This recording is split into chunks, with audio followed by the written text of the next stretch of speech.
見習い船員からヨンスベロギ赤髪へ。シャンクス、このまるで小田栄一郎の化身のような男は、主人公のシナリオを持ちながら、麦わら帽子と自らの未来を、ある少年にかけた。今から39年前、シャンクスとその双子の兄シャムロックは、西の海の島ゴッドバレーで生まれた。父は天竜神の神の騎士団、フィガーランド・ガーリング星、母は謎の赤髪の女性だった。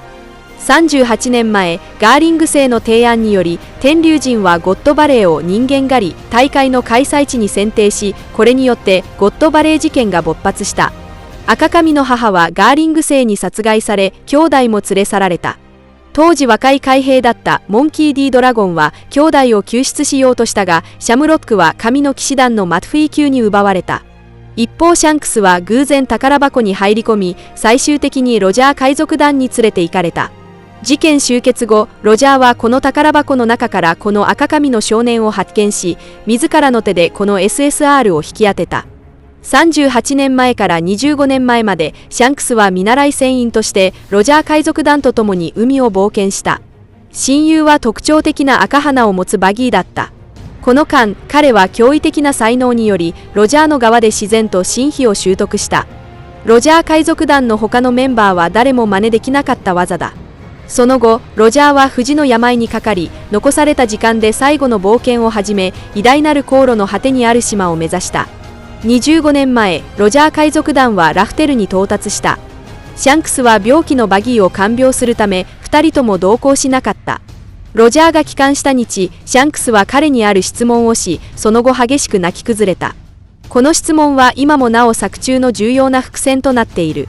その後、船長の命令に従い、ロジャー海賊団は正式に解散した。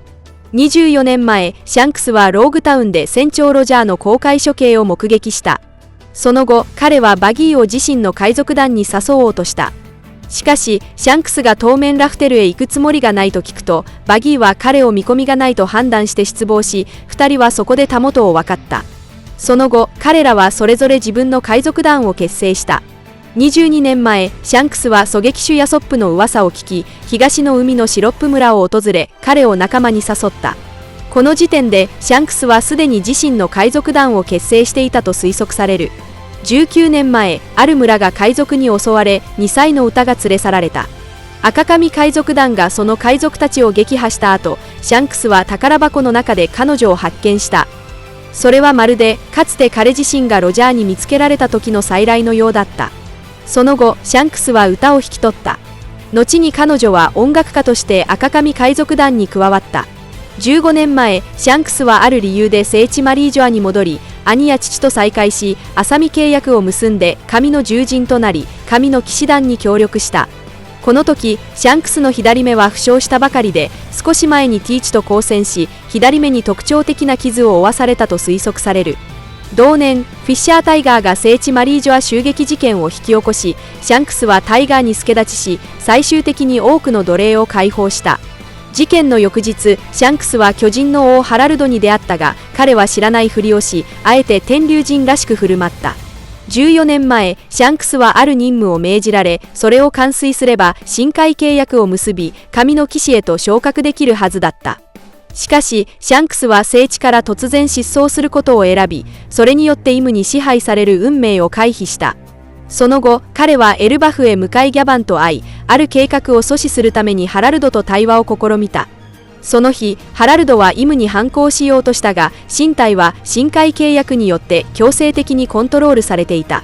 その後、アウルスト城から突如として異様かつ強大な覇気が放たれ、大異変が発生した。最終的にハラルドは死亡し、シャンクスとギャバンはこの内情の一部を知っていると思われる。13年前、赤髪海賊団は CP の船を襲撃し、護送されていたゴムゴムの実という悪魔の実を奪った。その後、海賊団は東の海の風車村に到着し、しばらく滞在した。その間、シャンクスは村の少年モンキー・ディ・ルフィと知り合った。12年前、ルフィはシャンクス、歌、そして赤髪海賊団のクルーたちと深い友情を築いた。しかしある日、シャンクスは歌を送り出した後、海賊団を率いて村を離れ、戻ることはなかった。その後、山賊ヒグマの事件が起き、シャンクスは近海の主からルフィを救うために片腕を失った。赤髪海賊団は風車村を離れ、偉大なる航路へ向かう準備をした。別れ際、シャンクスは自身の麦わら帽子をルフィに預け、ルフィが立派な海賊になった時に返すよう約束した。その後間もなく、シャンクスはシャボンディ諸島でレイリーと偶然会い、彼にルフィのことを話した。その後、赤髪海賊団は新世界へ入った。6年前、シャンクスは世界政府から特別に26億ベリーの懸賞金をかけられた巨人族の呪いの王子ロキを撃破し、彼をエルバフに連れ帰り、世界樹の下に幽閉した。同年、シャンクスはヨンスベロギの一角となった。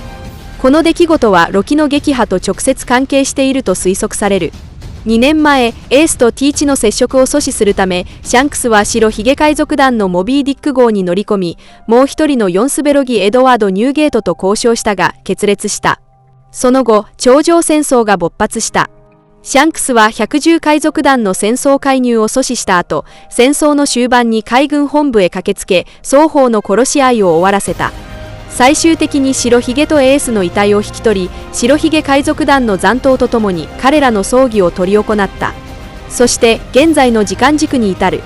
シャンクスと赤髪海賊団の仲間たちは、ある荒廃した島で友人の結婚式に出席し、新聞でルフィの新しいニュースを見て喜んでいた。ホールケーキアイランド編の後、ルフィの懸賞金は15億ベリーに跳ね上がり、世間から5番目の海の皇帝と呼ばれるようになった。シャンクスは初めて感嘆の声を漏らした。もうすぐ会えそうだなルフィ。世界会議の期間中、正体不明の赤髪のマントの男がパンゲア城に入り、五老星と面会し、ある海賊について話し合った。しかし現時点では、この人物がシャンクスなのか、それとも兄のシャムロックなのかを完全に断定することはできない。ワノ国での事件が幕を閉じた後、赤髪海賊団はワノ国の近海に現れた。シャンクスはルフィの30億ベリーという高額な新しい手配書を見て、再び過去に思いを馳せた。その後、彼は極めて強力な覇王色の覇気で、行動を起こそうとしていた海軍大将緑牛を威圧し、撤退させた。続いて、赤髪海賊団はエルバフを訪れ、旧友のギャバン、ドリー、ブロギーらと再会した。出港直前、彼らはキッド海賊団と遭遇した。シャンクスは初めてその戦力を全力で示し、一撃の新火でキッドを瞬殺し、相手が持っていた歴史の本文の写しを手に入れた。その後、赤髪海賊団はゴートル島に到着し、そこで挑発を行っていたバルトロメオ瞳を制圧した。バルトロメオが身を挺してルフィを守ろうとする行動に、シャンクスは感心したが、けじめとして処罰を与え、バルトロメオ海賊団を撃沈した。運命の子、赤髪のシャンクスの物語はまだ続いている。以上が今回の動画の内容です。最後までご視聴いただき、本当にありがとうございます。もし、ワンピース漫画の熱心なファンであれば、ぜひ私のチャンネルを登録してください。皆さんの応援が私の動画制作の最大の原動力です。それではまた次回をお会いしましょう。